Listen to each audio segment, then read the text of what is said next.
20 जानेवारी 2026ला धर्मनाथ बीज हा कार्यक्रम साजरी केला जातो. धर्मनाथ बीज हा नाथपंथीयांचा खूप मोठा सण असतो आणि खूप महत्त्वाचा दिवससुद्धा असतो. तर धर्मनाथ बीज म्हणजे काय, या दिवशी कोणत्या सेवा कराव्या आणि धर्मनाथ बीज कशासाठी साजरी केली जाते, त्याबरोबरच या दिवशी कोणता नैवेद्य आपल्याला नाथांना दाखवायचा आहे, तीच माहिती या व्हिडिओमध्ये दिली आहे. आणि ही माहिती अतिशय फायदेशीर आहे, ज्याने आपल्या जीवनातील सर्व अडीअडचणी कटकटी दूर होणार आहेत. तर व्हिडिओ पूर्ण बघा.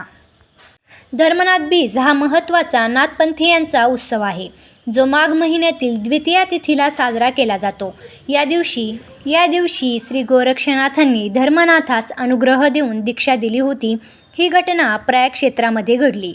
तिथे त्रिविक्रम राजाचा मृत्यू झाल्यानंतर गोरक्षनाथांनी मच्छिंद्रनाथांना राजाच्या शरीरामध्ये प्रवेश करण्यास सांगितले आणि त्यांनी 12 वर्ष राज्य केले आहे.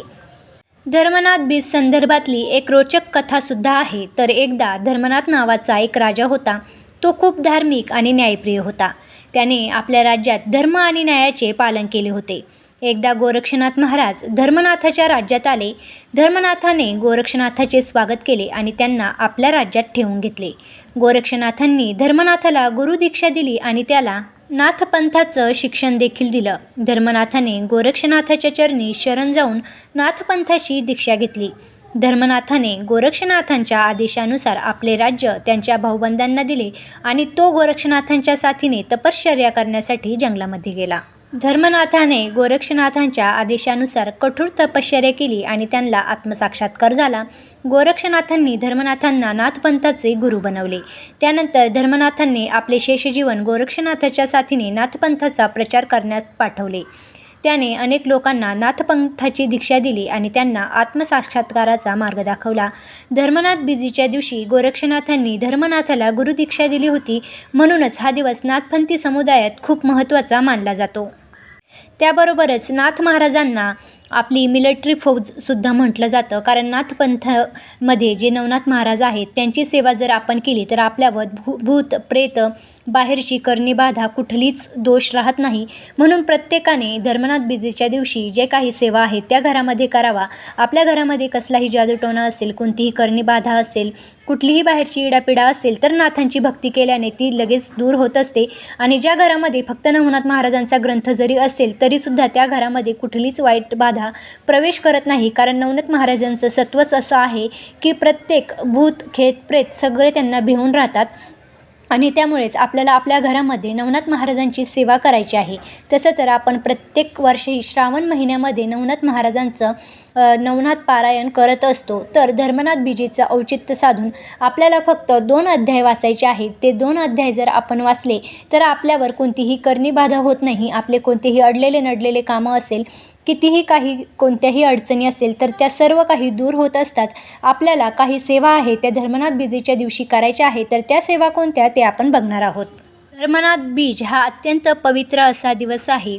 या दिवशी आपण पूजा, अभिषेक, अन्नदान, भजन, कीर्तन आपल्याला आवर्जून करायचं आहे. गरीब व्यक्तींना आपल्याला या दिवशी जीव घालायचा आहे. आपल्याकडून होता होईल तितकं अन्नदान करायचं आहे, कारण ह्या दिवशी असं म्हटलं जातं ज्या घरातून अन्नदान केलं जातं त्या घरामध्ये कधीच कुठल्याच गोष्टीची कमतरता पडत नाही. अक्षरशः माता लक्ष्मी त्या घरामध्ये निरंतर वास करत असते. म्हणून धर्मनाथ बीजेच्या दिवशी आपल्याला आपल्या घरामधून अन्नदान होईल याची काळजी घ्यायची आहे.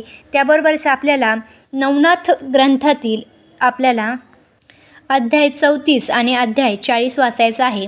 तर 34व्या अध्यायाचे काय महत्त्व आहे हे आपण बघूया. तर 34वा अध्याय जर आपण वाचला तर आपल्यातील सर्व प्रकारचे भय नाश पावत असतात.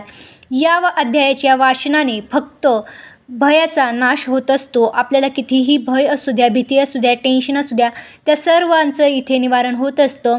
त्याचबरोबर कोणताही आपल्याला रोग असेल, व्याधी असेल तर तीसुद्धा 34व्या अध्यायाच्या पठणाने, जर आपल्यावर कोणी जळणारा असेल, कोणी आप्तशत्रू असेल किंवा कोणी शेजारी पाजारी असेल तर त्यांचासुद्धा या अध्यायाच्या पठणाने नाश होत असतो. घरामध्ये सुख, शांती आणि समृद्धी या अध्यायाच्या पठणाने लाभत असते. म्हणून आपल्याला या दिवशी आवर्जून 34व्या अध्यायाचं पठण करायचं आहे. त्यानंतर आहे 40वा अध्याय आणि संपूर्ण भक्तिसाराचं सार म्हणजे हे 40व्या अध्यायामध्ये आहे.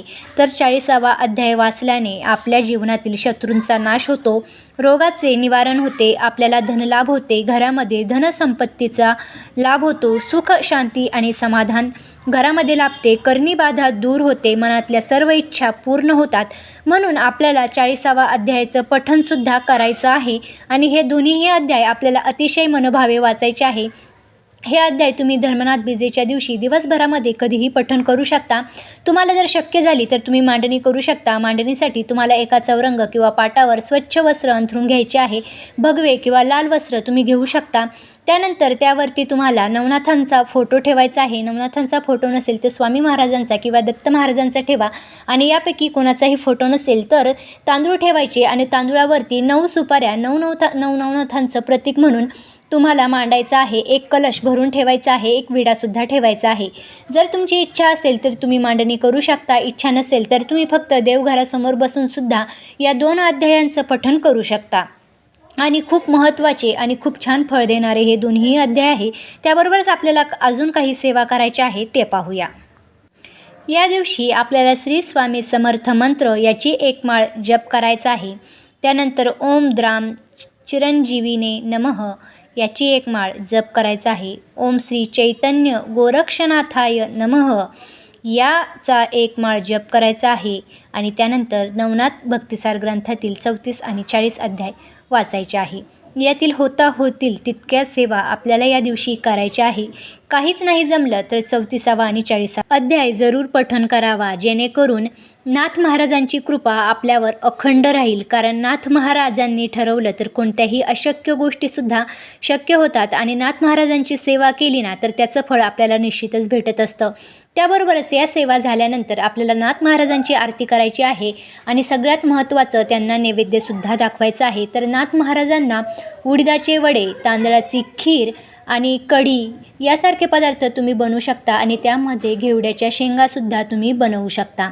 तर हे नाथ महाराजांना अतिशय प्रिय असं नैवेद्य आहे. तर हा नैवेद्य आपल्याला आवर्जून दाखवायचा आहे आणि मनोभावे सेवा करायच्या आहेत. धर्मनाथ बीज हा दिवस सेवा करण्याचा, अन्नदान करण्याचा आणि गोरगरिबांना मदत करण्याचा दिवस आहे. कारण असं म्हणतात, ज्या घरामध्ये धर्मनाथ बीजेच्या दिवशी अन्नदान होतं त्या घरामध्ये कधीच कुठल्या गोष्टीची कमी पडत नाही. तुमची यथाशक्ती, यथाभक्ती, जशी तुमची मनोभावे किंवा जशी तुमची परिस्थिती असेल त्यानुसार तुम्ही नक्कीच अन्नदान करावं. तर ह्या व्हिडिओमध्ये इतकंच. व्हिडिओ आवडला असेल तर आपल्या चॅनलला सबस्क्राईब करा. भेटूया पुढच्या आणखीन एका नवीन व्हिडिओमध्ये नवीन माहितीसह. तोपर्यंत श्री स्वामी समर्थ.